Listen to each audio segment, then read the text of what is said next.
So these are 5 proven camera hacks. And if you're a run and gun content creator like me, and you don't like to be lugging around a whole bunch of gear, then you're gonna find these techniques extremely useful. So the first one is something I call the strap handle, which serves the same function as a top handle, except it has the added advantage that you don't have to attach it and detach it to your hot shoe, so you can leave your shotgun mic on while you record. All you have to do is loop your camera strap around your lens and let gravity do its thing. You can easily tilt the camera up and down by moving your hand like this, which makes for some super smooth and natural camera movements. So as you're following your subject, just make sure that you're using a ninja walk and trying your best to keep the camera level. This should provide you with some pretty nice and stable footage. I got this interview scene right here using this technique by just letting the camera hang off of my hand while I rest my elbow on my knee, which is a position that I can sustain for hours without getting tired. And if you let the camera free fall, you can get some amazing drop transitions. So this next one is one of my favorites, and it comes in especially handy when you're trying to put together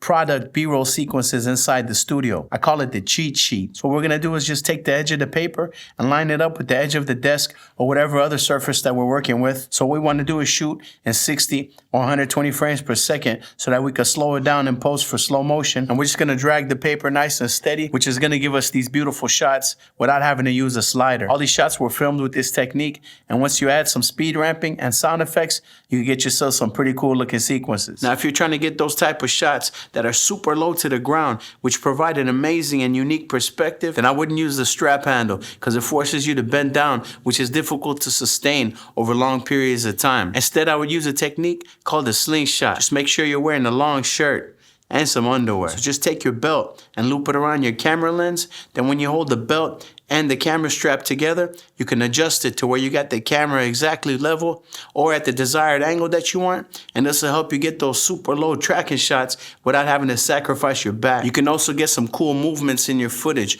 by letting the camera swing back and forth like a pendulum as you film. And next we got the infamous strap abyss. So the concept is quite simple. You're just using the camera strap to hold the camera with some tension so that the camera doesn't move around, thereby eliminating the need for IBIS. And if you are using a camera that has IBIS or a lens with image stabilization, then it's going to make your shot that much more stable. And one of the most popular ways to utilize this technique is to put the strap around your neck and then shift your weight back and forth, just using your legs, kind of rocking back and forth in a slow motion to create camera movement. Now, if you're creative with the way that you compose your shot and you have something in the background and the foreground, with just a slight shift in your weight, you're going to get dramatic camera movements due to the parallax effect of the foreground and the background. It's great for when you want to do teaser or reveal type of shots like these. You can also get down on one knee and put the strap around your leg to get some super interesting and stable low shots like these. Now, if you were thinking that the colors were looking amazing on some of them scenes that I was showing you, then it's a perfect time to introduce the sponsor of this video, which is none other than Fulan's Filmic LUT Pack and Lightroom Profile Pack, available exclusively at FulanCreative.com. Dude, you can't sponsor your own video? That's the stupidest thing I ever heard. You're not the boss of me.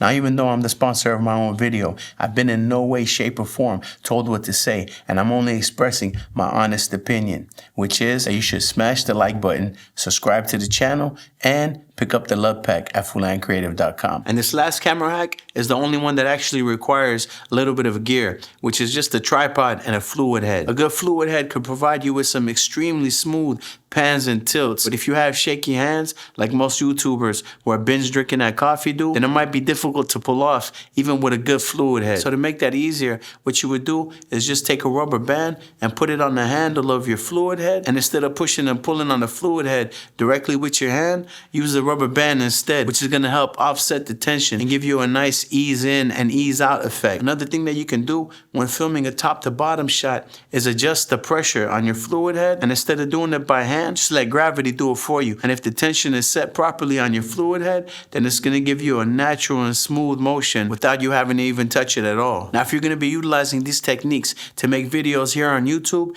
then I suggest you do the 2 following things. First, make sure that you subscribe to the channel so that you don't miss future videos. And 2, I highly suggest that you watch this video right here, where I share the most important editing secret for getting your average view duration up, which is gonna make YouTube put your videos in front of more people and help you get more views. Hope you enjoyed, and I'll see you in the next video.